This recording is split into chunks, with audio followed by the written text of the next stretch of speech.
Việc bữa ta có được mình muốn được mấy này vơi cầm anh đấy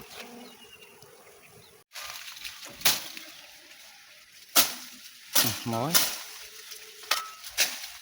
đột vào đấy không không hẳn luôn trò này cái đây đó thòng ạ và nó được chọn mày chắc là mấy mùa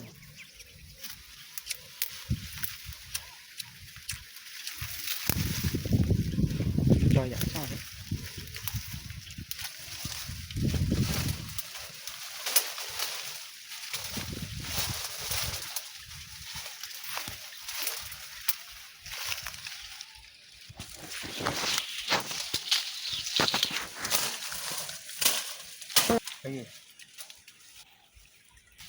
giá cà chú ơi cả cái sao được thì sao chuyện người rồi rồi lòng nhiều vì on đấy sao vậy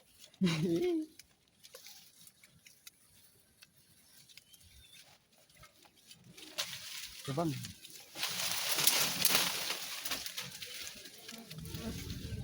kiếm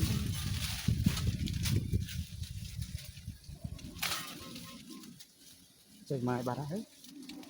lắng cho bé chứ này sao được chậm lấy này lấy cái sao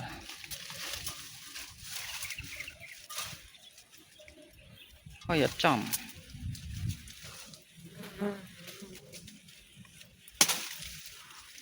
một chồng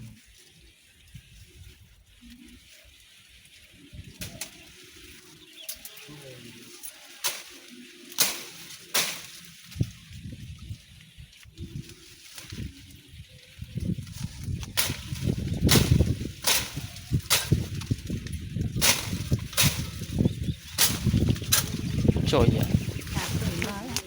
cái tuổi đấy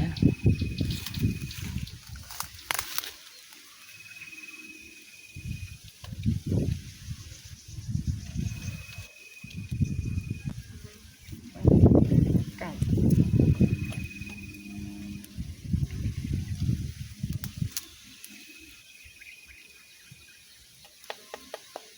cả chả lắc chành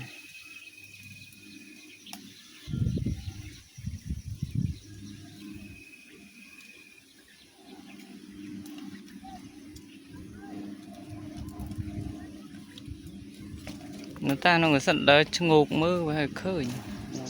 ta nó nó hồ mình ta đừng cho đời ép ép bình đầu mình anh ấy đâu chạy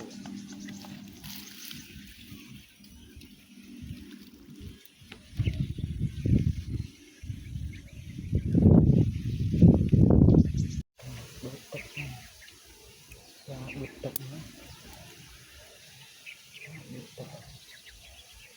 tiện đấy thọ đấy việc bữa ta có được mình ném được ném lên